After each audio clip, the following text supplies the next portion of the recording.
नमस्कार, सुप्रियाज फूडवर्ल्डमध्ये सर्वांचे स्वागत आहे। आज पाहुणे येणार आहेत आणि त्यांच्यासाठी स्वयंपाकाची लगबग सुरू आहे। सासूबाई देखील आज मदतीला बसलेल्या आहेत आणि सर्वजण मिळून आम्ही स्वयंपाक करत आहोत। तयारी सगळी झालेली आहे। तर आता करणार आहोत मसाले भात। मसाले भात करण्यासाठी एका पातेल्यात तेल घेतलेलं आहे, कढीपत्ता, जिरं, मोहरीची चांगला तडका दिलेला आहे आणि त्यामध्ये ठेचून घेतलेलं आलं लसूण पेस्ट टाकलेली आहे। आज गुरुवार आहे आणि सकाळपासूनच लाईट गेलेली आहे, त्यामुळे विदाऊट लाईट आम्हाला हा स्वयंपाक करायचा आहे। तर आलं लसूण पेस्ट व्यवस्थित परतून झालेला आहे, तर त्यामध्ये मोठ्या कापा केलेला टोमॅटो घालायचा आहे। तो देखील तेलामध्ये छान मऊ होईपर्यंत परतून घ्यायचा आहे। परतत असताना पटकन तो शिजावा यासाठी त्यामध्ये 2-2.5 चमचे आम्ही मीठ घातलेलं आहे आणि वाफवलेला आहे। तर हा बिर्याणीचा मसाला आहे, मोठं पॅकेट होतं 40 रुपयाचं, तर ते डायरेक्ट घातलेलं आहे कारण गडबड खूप आहे, पटकन स्वयंपाक पण उरकायचा आहे आणि शिवाय लाईट गेलेली आहे। तर लाल तिखट, थोडा घरचा काळा मसाला, हळद, धनेपूड, जिरेपूड असं सगळं त्यामध्ये घातलेलं आहे बिर्याणी मसाल्यासोबतच। आणि लाल तिखट घातलेला आहे 2 चमचे, 1 चमचा छोटा चमचा काळा मसाला, हळद, मीठ आणि आता हा उभा कांदा कापलेला घालायचा आहे। त्यामध्ये खूप सुंदर असा सुगंध येत आहे सगळे मसाले एकत्र आल्यानंतर। आणि हा कांदा देखील व्यवस्थित परतून घ्यायचा आहे।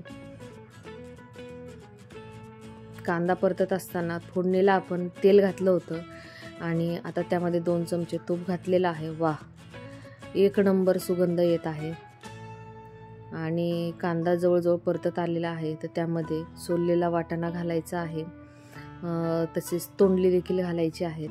तोंडली आणि सोललेला वाटाणा एकत्र घातलेला आहे आम्ही आणि ते जरा वेळ वाफू द्यायचं आहे, जेणेकरून कांदा, तोंडली आणि वाटाणा व्यवस्थित होईल।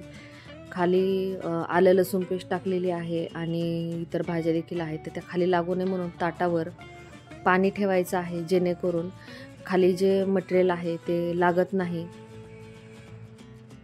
आणि हा कोलम तांदूळ घेतलेला आहे, जो मसाले भाताला 1 नंबर असा तांदूळ असतो, तो घालून व्यवस्थित मिक्स करून घ्यायचा आहे आणि परत वाफवायला ठेवायचं आहे। एका बाजूला पाणी गरम करायला ठेवलेलं आहे, तर मस्तपैकी एक वाफ काढलेली आहे त्या तांदळाची आणि वाफ काढून झाल्यावर त्यामध्ये गरम पाणी घालायचं आहे।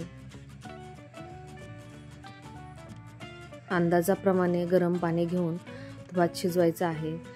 कोलम तांदळाला जर असं जास्त पाणी लागतं, जर कमी पडलं तर तो कचकच लागतो, त्याच्यामुळे त्या अंदाजाने पाणी घालायचं आहे। आता भाताला उकळी येत आहे, तोपर्यंत इकडे पिवळा बटाटा करायला घ्यायचा आहे, त्यासाठीची ही सगळी तयारी। लाईट गेलेली आहे त्यामुळे हा मेनू ठरवलेला आहे। तर कढई गरम करायला ठेवलेली आहे, त्यामध्ये तेल, मोहरी, जिरं मोहरी, कढीपत्ता, हिरवी मिरचीचा मस्त तडका दिलेला आहे।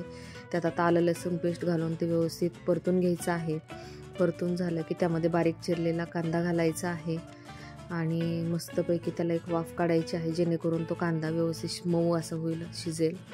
तर कांदा व्यवस्थित परतून झाल्यानंतर त्यामध्ये थोडीशी हळद घालायची आहे आणि थोडंसं अगदी नावाला पाणी शिंपडलेलं आहे त्यावर, जेणेकरून ते आलं लसूण पेस्ट खाली चिकटते, ती चिकटणार नाही।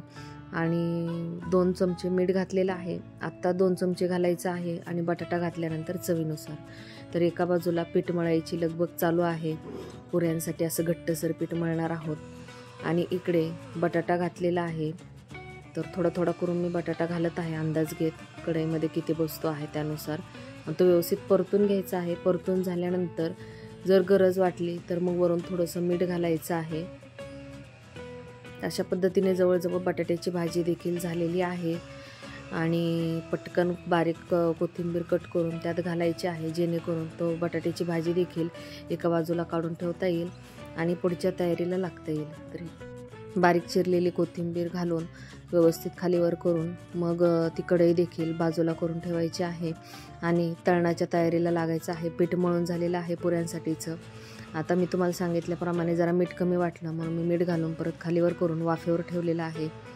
तर एका कढईमध्ये तेल घेतलेलं आहे, तर पुऱ्या तळायला घ्यायच्या आधी तिकडे पुऱ्या लाटून होत आहेत, तोपर्यंत इकडे कुरड्या, पापड वगैरे असं जे काही तळण आहे ते तळून घेणार आहे आणि मग पुऱ्या तळायला घेणार आहे। माझ्या आलेल्या जावा देखील कामाला लागलेल्या आहेत. अशा पद्धतीने पटपट मस्तपैकी सुंदर असं स्वयंपाक करून झालेला आहे. याचबरोबर तुम्हाला माझ्या मसाल्याच्या रेसिपीज हव्या असतील तर माझ्या चॅनलला सबस्क्राईब करा आणि विजिट करा. धन्यवाद.